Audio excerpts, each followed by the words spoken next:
Isso aí. Apocalipse capítulo 1. Nós vamos ler do verso 4 até o verso 18. Apocalipse capítulo 1, do verso 4 até o verso 18. Apocalipse capítulo 1, verso 4 ao 18. Amém aí, amados? Diz assim: João, as 7 igrejas que se encontram na Ásia, graça e paz a vós outros, da parte daquele que é, que era, que há de vir, da parte dos 7 espíritos que se acham diante do seu trono, e da parte de Jesus Cristo, a fiel testemunha, o primogênito dos mortos, o soberano dos reis da terra, aquele que nos ama e pelo seu sangue nos libertou dos nossos pecados e nos constituiu o reino, sacerdotes para o seu Deus e Pai, a ele a glória e o domínio pelos séculos dos séculos. Amém. Eis que vem com as nuvens, e todo olho verá, até quantos o traspassaram, e todas as tribos da terra se alimentarão sobre ele, certamente. Amém. Eu sou o Alfa e o Ômega, diz o Senhor Deus, aquele que é, que era e que há de vir, o Todo-Poderoso. Eu, João, irmão vosso e companheiro na tribulação, no reino e na perseverança em Jesus, achei-me na ilha chamada Patmos por causa da palavra de Deus e do testemunho de Jesus. Achei-me espírito no dia do Senhor e ouvi por detrás de mim grande voz, como de trombeta, dizendo: o que vês, escreve em livro e manda às 7 igrejas, Éfeso, Esmina, Pérgamo, Tiatira, Sardes, Filadélfia e Laodiceia. Voltei-me para ver quem falava comigo, e voltado vi 7 candeeiros de ouro. E no meio dos candeeiros um semelhante a filho do homem, com vestes talares e cingido à altura do peito com uma cinta de ouro. A sua cabeça e cabelos eram brancos como alvalã, como neve, os olhos como chama de fogo. Os pés semelhantes ao bronze polido, como que refinado numa fornalha, a voz como voz de muitas águas, tinha na mão direita 7 estrelas, e da boca saía-lhe uma afiada espada de 2 gumes, o seu rosto brilhava como o sol na sua força. Quando o vi, caí a seus pés como morto, porém ele pôs sobre mim a mão direita, dizendo: não temas, eu sou o primeiro e último, e aquele que vive. Estive morto, mas eis que estou vivo pelos séculos dos séculos, e tenho as chaves da morte e do inferno. Amém, queridos? Muitas pessoas têm inúmeras dificuldades com o livro de Apocalipse. Eu não vou entrar nos méritos das devidas explicações, porque eu não tenho tempo para isso, né? Mas Apocalipse foi escrito pelo apóstolo João. Que João? Um dos 12 discípulos de Jesus, conhecido como discípulo amado, aquele que nascia pouco antes da traição de Judas Iscariotes, reclinou-se sobre o peito de Jesus. Era um dos 3 amigos íntimos de Jesus, Pedro, Tiago e João. João foi aquele que, quando Jesus estava na cruz, ele acompanha Maria até a casa de Jesus, diz: eis, mulher, o teu filho. Então João abraça Maria, mãe de Jesus, e a leva para casa. Esse João é o João que escreveu o 4º evangelho. Esse João aqui é o João que foi o bispo ou o pastor da igreja de Éfeso, uma dessas igrejas entre as 7 aqui descritas. E João é aquele que escreveu as 3 epístolas, 1 João, 2 João e 3 João, e que escreveu o Apocalipse. E João era o último apóstolo vivo, todos os outros 11, incluindo Paulo depois, já haviam morrido. João já tinha mais de 90 anos. E quando João escreve o livro de Apocalipse, está no final do 1º século da era cristã, entre 90 e 96, quando o imperador romano da época era Domiciano. E foi este imperador que mandou o apóstolo João de Éfeso para a ilha de Patmos por causa da pregação do evangelho. Então ele já é um ancião com mais de 90 anos, que está exilado, expatriado, está condenado pelo Império Romano, na ilha de Patmos, porque ele pregava o evangelho, porque ele dirigia a igreja de Éfeso, que fora fundada pelo apóstolo Paulo, e o Império Romano nem levou em conta a sua idade, mas o que era para ser um momento da pior parte da vida de João se torna melhor, porque no final da vida ele tem uma revelação, porque o livro de Apocalipse, no capítulo 1, o verso 1, diz revelação de Jesus Cristo.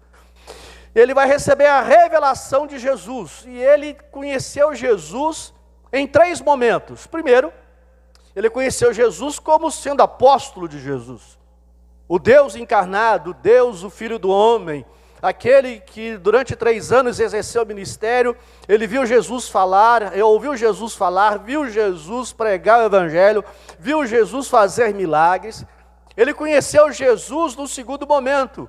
Após a crucificação, Jesus ressuscita, e ele é um dos entre 500 irmãos dos quais ele vê Jesus ressuscitado. Ele vê Jesus, Atos capítulo 1, subindo, sendo assunto ao céu. E depois então João desenvolve o seu ministério. Ele se torna apóstolo, ele se torna bispo, ele pastoreia a igreja.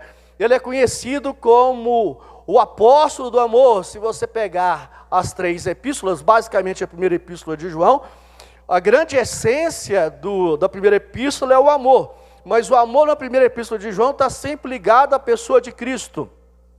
Mas agora, de uma maneira diferente, ele vai receber revelação do Jesus que ele ainda não tinha conhecido. Não é o Jesus encarnado, não é o Jesus ressuscitado, mas agora o Jesus glorificado. Ele recebe a revelação do Jesus que ele viu subir, ascender ao céu, e que agora está no céu. Então ele agora não tem uma visão horizontal, plana, humana, terrena, mas ele agora tem uma visão vertical de Jesus.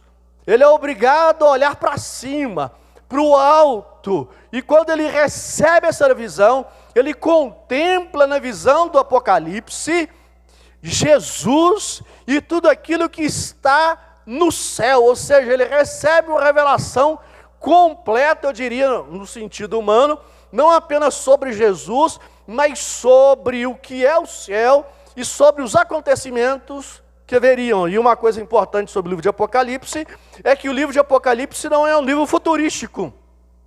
Ele não é um livro que lança a luz sobre o que vai acontecer daqui a anos, a decênios, a centenas de anos, a milênios, a milhões de anos.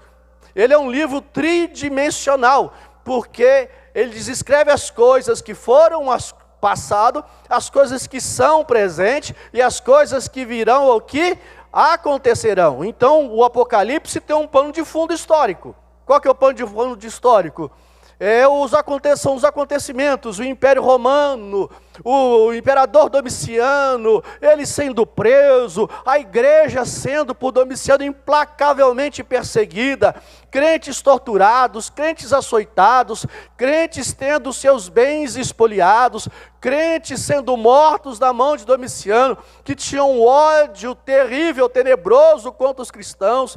É nesse contexto de luta, de tribulação, de perseguição, de morte, de banho de sangue, que João, o ancião, vai para a ilha de Patmos. E lá ele recebe então a revelação, a grande revelação sobre Jesus Cristo.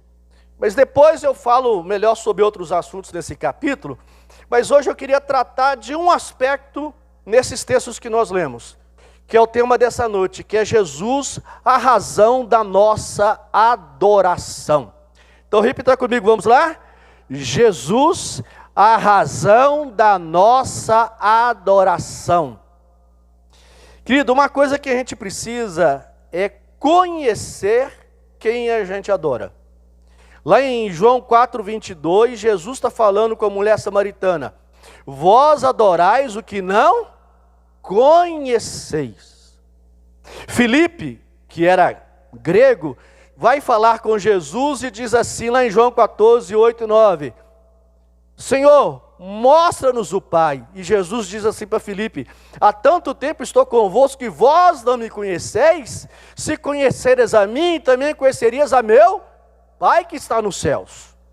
Isso mostra que muitas pessoas, conquanto procurem prestar culto, adoração a Deus, prestam culto, adoração, serviço, louvam, cantam, mas de fato, de verdade, não conhecem aquele que tanto o Antigo quanto o Novo Testamento e o Apocalipse em específico são o objeto da adoração. Não conhecem quem é a pessoa, quais são as suas obras, quais são os seus atributos, suas qualidades, suas características principais. Adoram sem conhecer, como a mulher samaritana, ou como Filipe, que andava próximo a Jesus, mas não conhecia nem Jesus e nem o Pai. E esse texto então vai destacar 3 aspectos importantes sobre a razão da nossa adoração ligados a Jesus. A primeira deles, Jesus é a razão da nossa adoração porque Ele é Deus. Veja o verso 4, diz aí, lá no finalzinho do verso 4, da parte dos 7 espíritos que se acham o quê?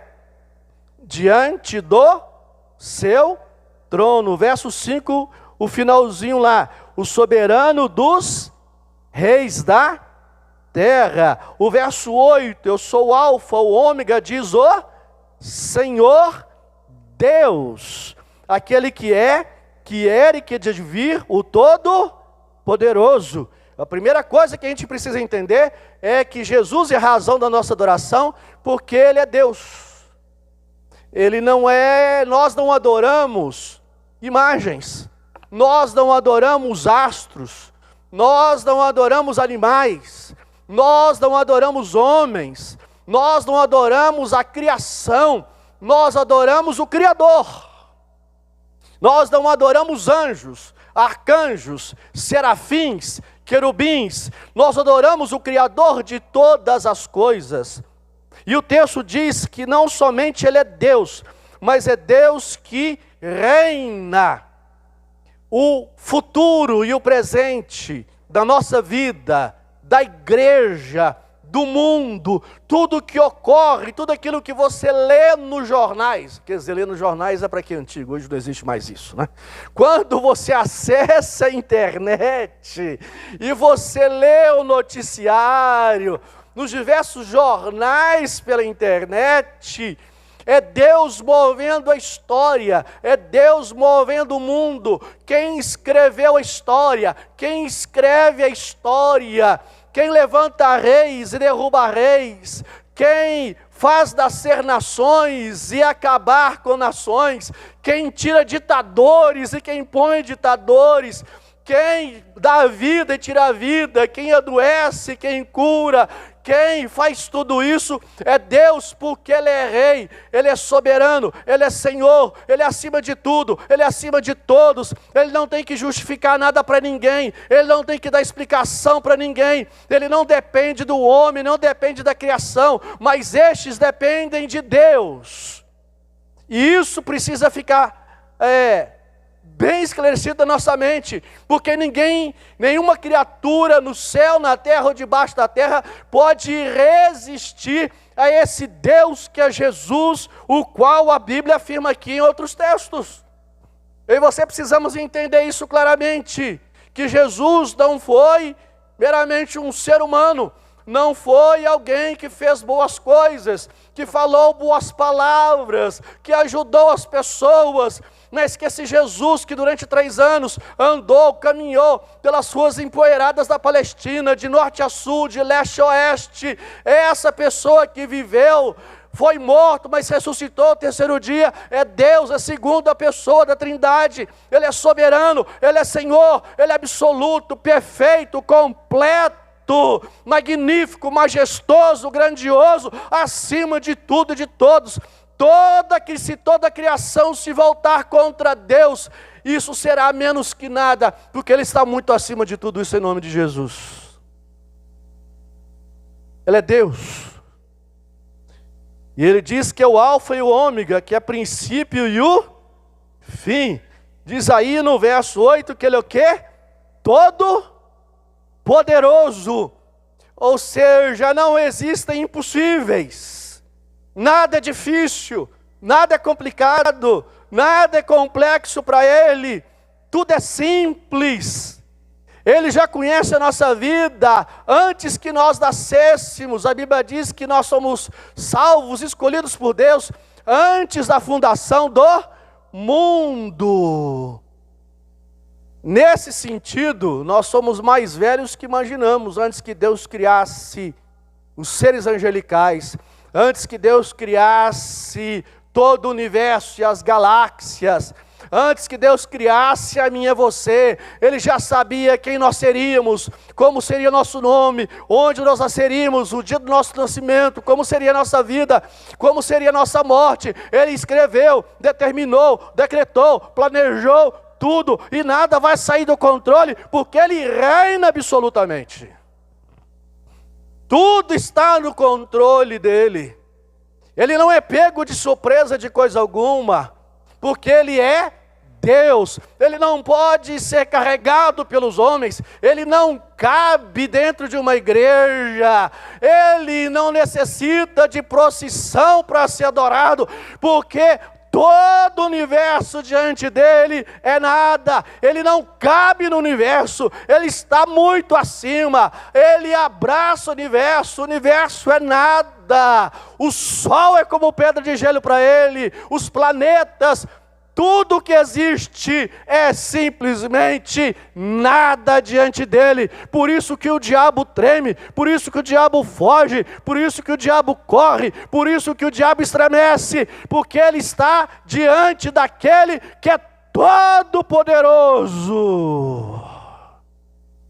E eu e você precisamos entender que quando nós estamos aqui na igreja para adorar, quando você ora na sua casa, quando você lê a sua Bíblia, quando você louva, quando você canta, quando você expressa verbalmente o nome de Jesus, você está falando com o dono de todas as coisas.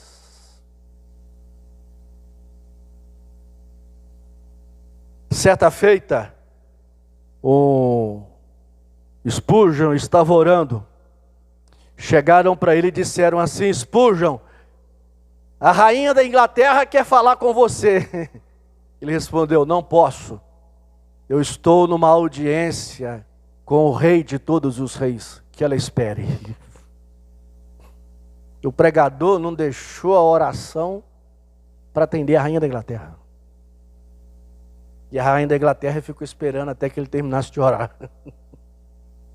É esse princípio que eu tenho no coração e que a Bíblia diz.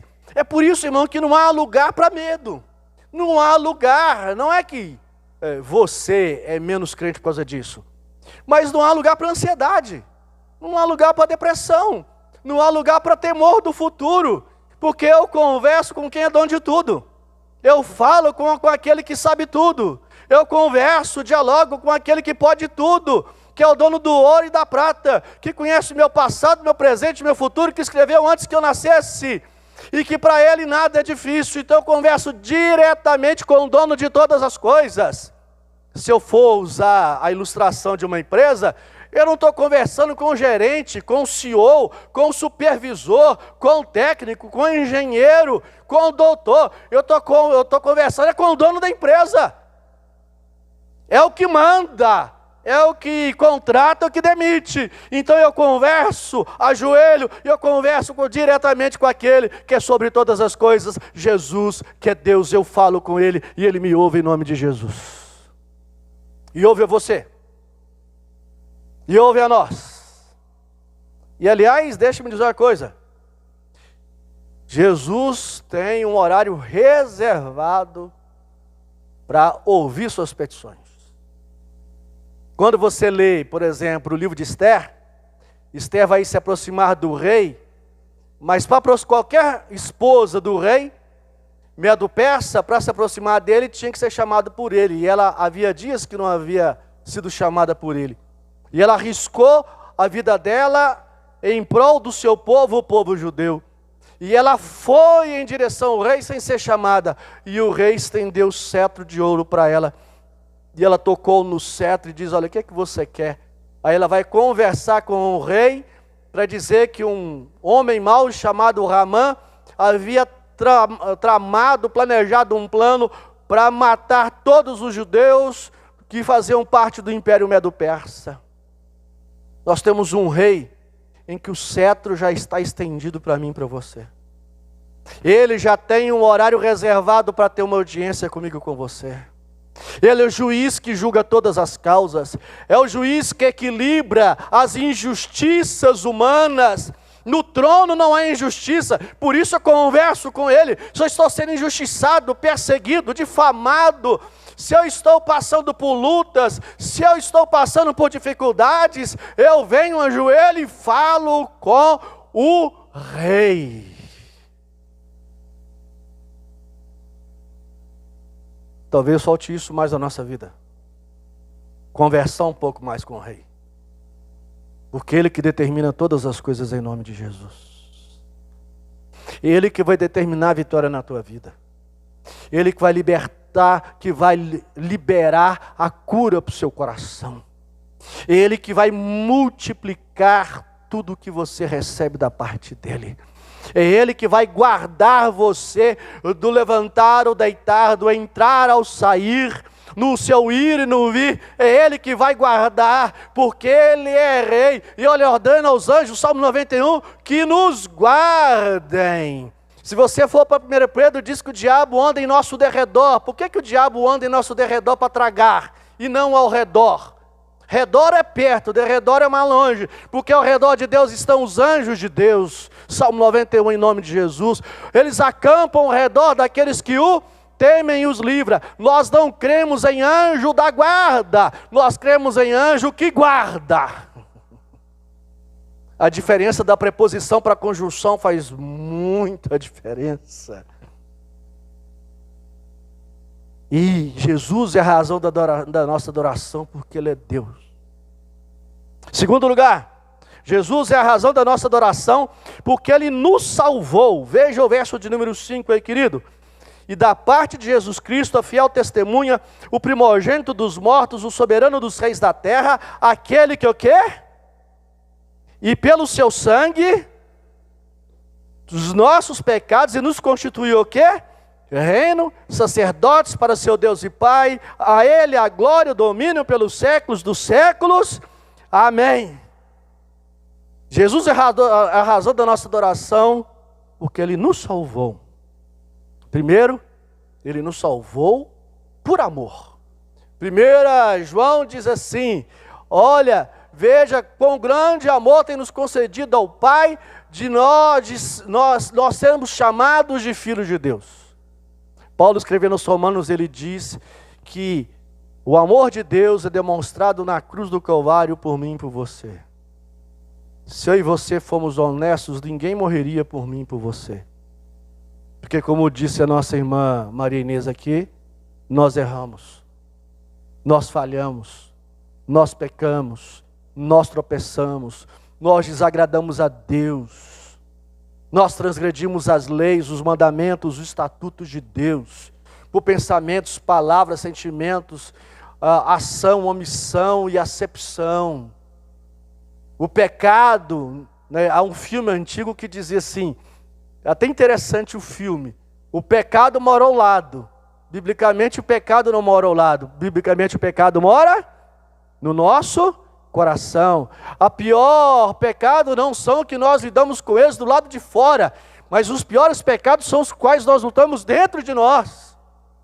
Esses são os piores. O pecado lá de fora você foge, o pecado lá de fora você desvia, o pecado lá de fora você não olha, mas o pecado aqui de dentro é como um vulcão Vesúvio que não para de expelir lava para poder nos afastar da presença de Deus. E o diabo usa a tentação para nos lançar no chão, para nos nocautear, mas a Bíblia diz que Deus em Cristo nos salvou, porque Ele nos ama do jeito que nós somos. Ao hino do nosso cenário que diz que eu venho como estou, sim, vim como estou, porque Jesus por mim morreu, sim, venho como estou. As minhas culpas grandes são, mas tu que não morreste em vão, pode me conceder perdão. E Ele me ama tanto que o sangue dEle me liberta, me limpa, me purifica, me lava de todos os nossos pecados. Eu acho isso maravilhoso. Eu não sei se você já teve alguma roupa branca de linho. Alguém já usou roupa branca de linho? Já viu? Eu nem sei se ainda fazem ternos de linho, né? Antigamente, no século XX, se fazia. E o terno de linho tem um problema, é muito bonito.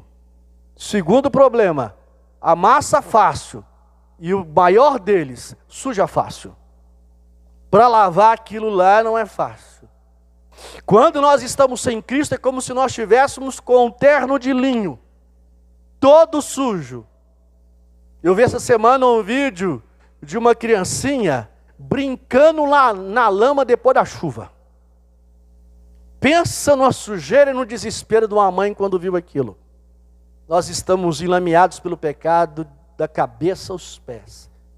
Essa roupa de linho que pode figurar como sendo a nossa vida, está suja, manchada, não há omo, não há Vanish que consiga limpar, não há nada nessa terra que consiga limpar. Minha sogra dizia que o sabão lava tudo, só não lava pecado. Mas aí a gente está todo sujo, enlameado, cheio de mancha, de nódoa, não há parte na nossa vida que não esteja muito sujo.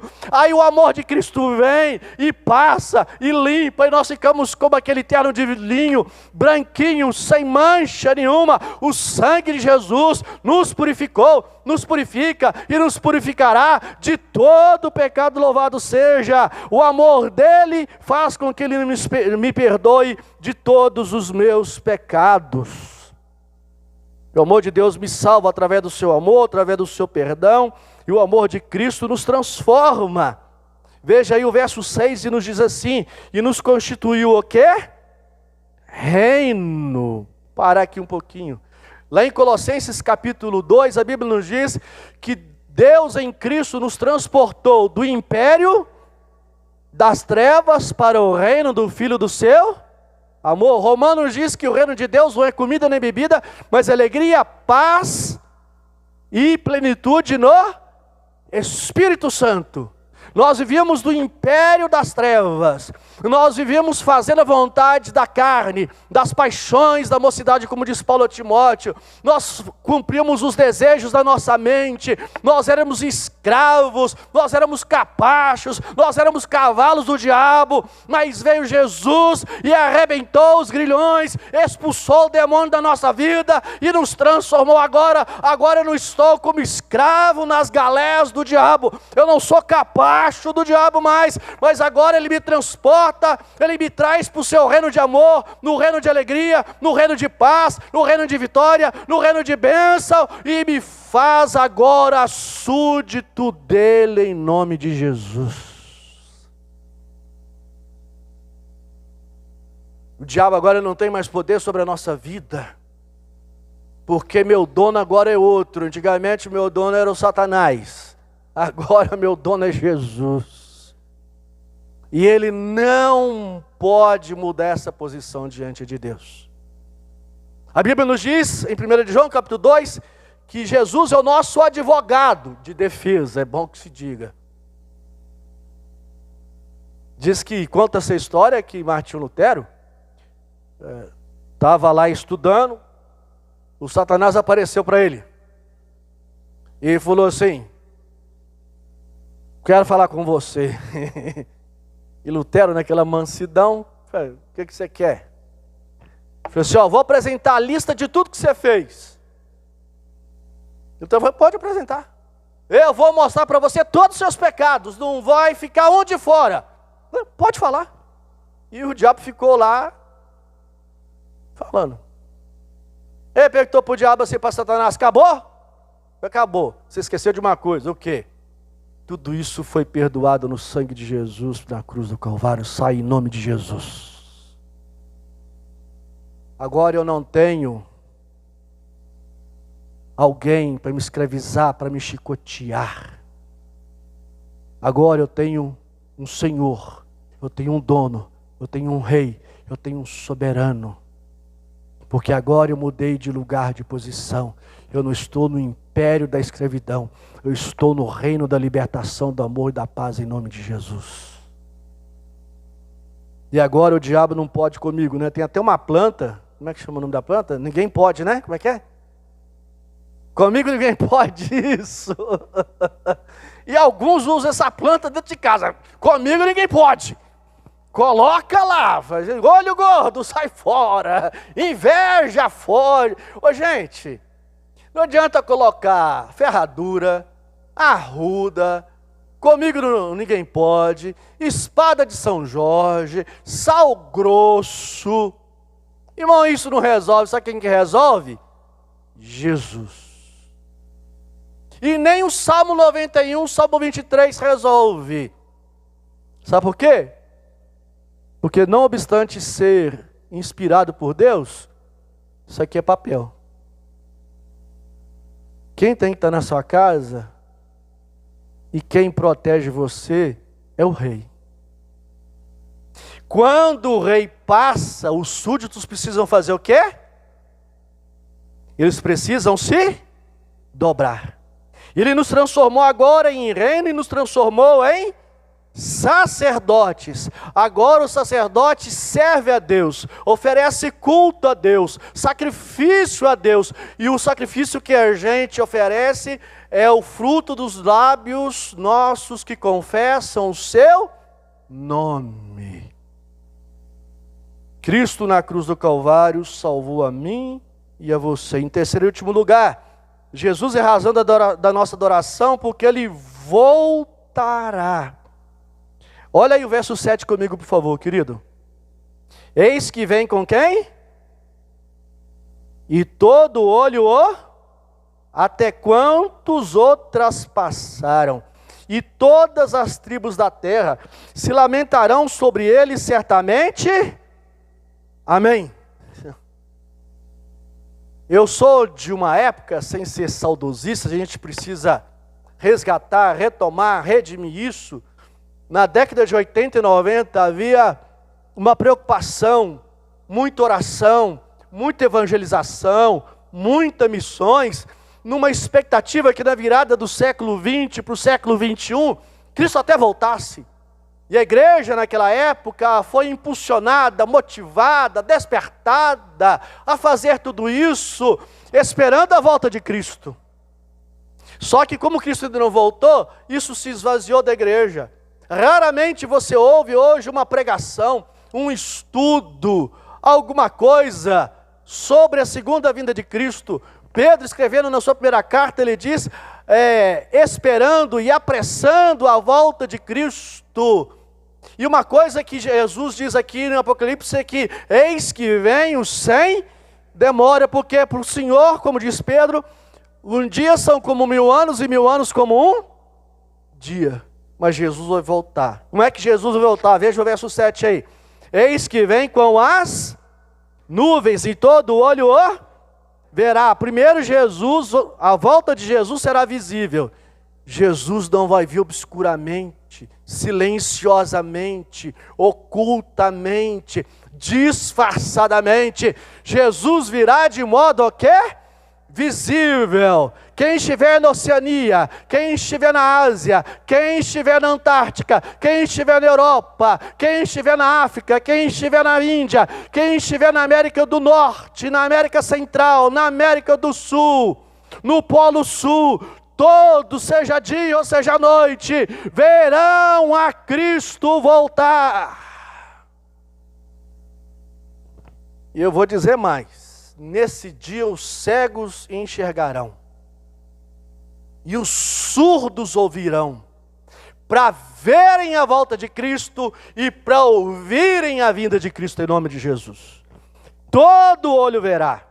Outra coisa que esse texto diz, que ele vem com as nuvens do verso 7, a sua vinda será grandiosa, pomposa, opulenta. Paulo, escrevendo na sua carta aos Tessalonicenses, ele diz que todos os anjos virão com ele, não ficará um anjo sequer no céu, todos virão, a trombeta soará, e esta terra estremecerá, com o estrondo da volta de Cristo, todas as bombas atômicas, todas as explosões do mundo serão silenciosas diante das milhares, dos milhões de trombetas que soarão com a vinda de Cristo, anunciando que o Rei dos Reis chegou.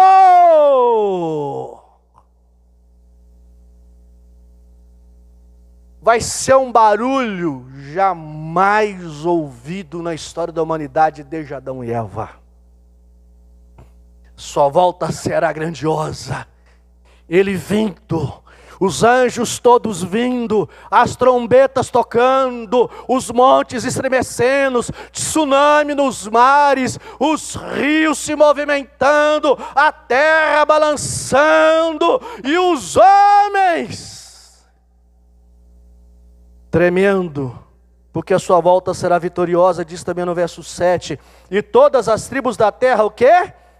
Se lamentarão sobre ele, os ímpios, os pecadores, os incrédulos, aqueles que não confessaram a Jesus, vão chorar, se lamentar, se prostrar, colocar a boca no pó, porque sentirão o maior pavor e o maior medo que já sentiram na sua existência. Mas a igreja de Cristo vai pular, a igreja de Cristo vai gritar, a igreja de Cristo vai aplaudir, a igreja de Cristo vai bater palmas, porque quando olhar para o céu e ver Cristo com os anjos descendo, porque chegou o fim da história e a igreja venceu no nome de Jesus.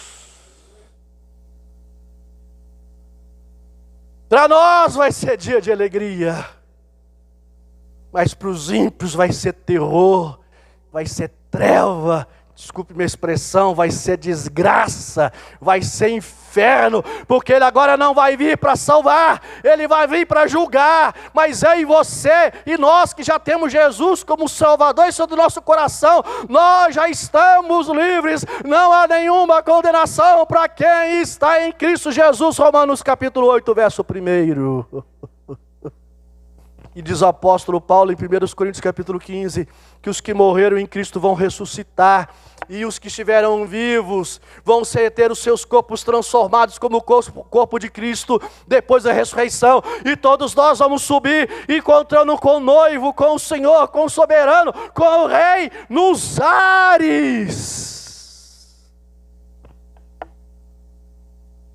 Vai ser algo tremendo. É a vitória definitiva sobre o mundo, a carne e o diabo.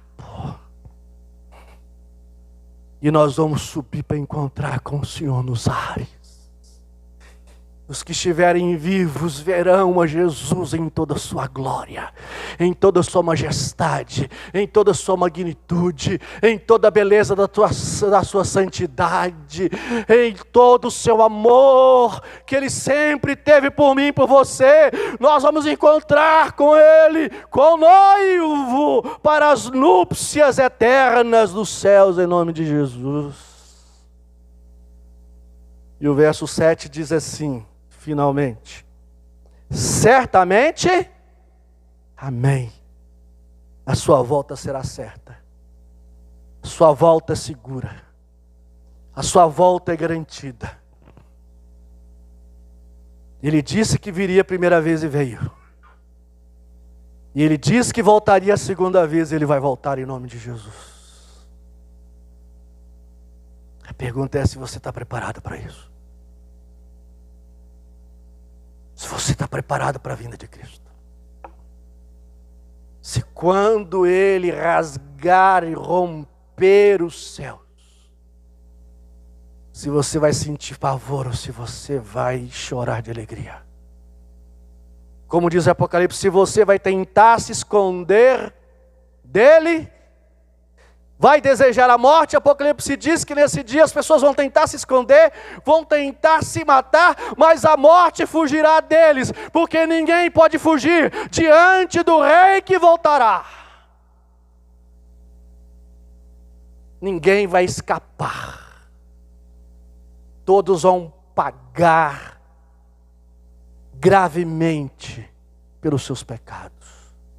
imperadores, ditadores, juízes, promotores, desembargadores, advogados, reis, políticos, seres humanos, do morador em estado de rua, aos que viveram nos palácios de maneira luxuosa, todos vão ter que prestar contas a Deus, e os que não tiverem Jesus como Salvador e Senhor da sua vida, serão lançados no fogo do inferno por toda a eternidade, e não terá mais volta, porque a sua volta será certa. Por isso Jesus é a razão da nossa adoração, porque Ele é Deus, porque Ele nos salvou, e porque Ele voltará. Então, meu irmão, pense nisso. Quando você estiver adorando a Deus, orando, lendo a Bíblia, cantando, ensaiando, pregando, ensinando, visitando, fazendo qualquer coisa, até lavando o seu banheiro. Você está lavando o banheiro, se você lavar o seu banheiro com o seu coração cheio do Espírito, você vai estar adorando a Deus até lavando o banheiro da sua casa, em nome de Jesus. E a nossa mente precisa ser despertada para Jesus ser razão da nossa adoração. A razão da nossa adoração não é ninguém, não é igreja, não são líderes, não somos nós. A razão da nossa adoração é Jesus, somente Ele e mais ninguém. Essa é a diferença. Porque no céu só terá um objeto de adoração: Jesus, Jesus, Jesus. O nome sobre todo nome.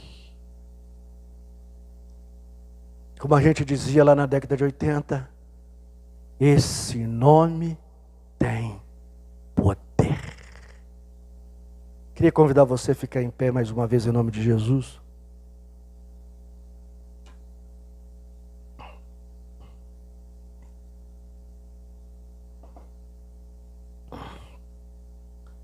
Como eu disse, esse nome tem poder, e tem mesmo. E nós vamos falar com o Rei agora em nome de Jesus. Você vai curvar a sua cabeça rapidinho, fechar os teus olhos. Vamos falar com o Rei. Vamos falar com o Senhor. Vamos falar com o Soberano. Nós vamos falar com o Todo-Poderoso. Vamos falar com o Alfa e o Ômega, aquele que era, que és e que há de vir. O primogênito dos mortos, a fiel testemunha, aquele que nos ama. Nós vamos falar com aquele que virá, louvado seja Deus, aquele que se assenta no trono. Nós vamos falar com Ele agora, e Ele lá do céu, do seu trono, Ele vai ordenar o que for necessário sobre a minha, sobre a sua, sobre a nossa vida, em nome de Jesus agora. Ele dará a ordem aos seus anjos, e os anjos cumprirão. Ele mudará o coração do juiz, do promotor, do desembargador. Ele mudará, se for necessário, as leis. Ele deporá reis e príncipes e políticos se houver necessidade. Ele mudará tempos, estações e épocas, se for necessário, para que a bênção dele chega até a sua vida, a minha vida, a nossa vida, em nome de Jesus. Porque Ele é Rei, Ele fala e todos precisam obedecer. Jesus, o Senhor é a razão da nossa adoração. Porque o Senhor é verdadeiro Deus, porque o Senhor nos salvou, porque o Senhor voltará. E nessa hora, Deus, nós falamos com o Rei dos Reis, Senhor dos Senhores, soberano sobre toda a terra, aquele que ressuscitou o terceiro dia e voltou e está no trono e continua reinando em glória. Deus, em nome de Jesus, nós apresentamos cada irmão e cada irmã em tua presença nessa hora, em nome de Jesus, rogando ao Senhor que o Senhor libere agora a tua bênção em nome de Jesus. Que o Senhor libere agora a cura, que o Senhor libere a vitória, que o Senhor libere os processos, que o Senhor libere e remova todos os impedimentos, barreiras, obstáculos, sejam espirituais, humanos, ideológicos, demoníacos. Ó Deus, que o inferno seja repreendido em nome de Jesus. E bata em retirada na ordem do Rei dos Reis, que é o Senhor Jesus Cristo. Que bênçãos, que porventura sejam retidas, como aconteceu com Daniel por 21 dias, sejam agora abertas no reino dos céus e sejam liberadas sobre o teu povo aqui em nome de Jesus, em abundância, em profusão, em nome de Jesus, Pai. Que o Senhor derrame sobre nós, sobre a tua igreja, o teu Santo Espírito nesses dias que precedem a tua vinda, a tua volta. Enche o coração do teu povo com a tua glória. Enche o coração do teu povo com a tua presença. Como diz Paulo aos Colossenses do capítulo 2, que é pensai nas coisas lá do alto onde Cristo vive, que a nossa mente, o nosso coração, a nossa alma, o nosso sentimento, ó Deus, seja tudo voltado para Cristo, a cada dia que tudo que façamos, falemos, pensemos, sintamos, ó Deus, decidamos, seja tudo para a tua glória, em nome de Jesus, como diz Paulo, quer comamos, quer bebamos, somos todos o Senhor e fazemos para a glória do Senhor. Libera aí, Deus amado, agora, o Rei dos Reis, o que o teu povo precisa agora, em nome de Jesus. O que está, entre aspas, humanamente falando, atrasado, procrastinado, adiado, libera agora, Pai, em nome de Jesus, para o louvor da glória do teu nome, para a derrota do inimigo, ó Deus, para esmagar a cabeça do diabo, a cabeça da serpente, para humilhar o inferno e as trevas, e o teu povo cante glória e louvor ao Senhor, em nome de Jesus eu oro, amém. Pode se sentar, amada, em nome de Jesus.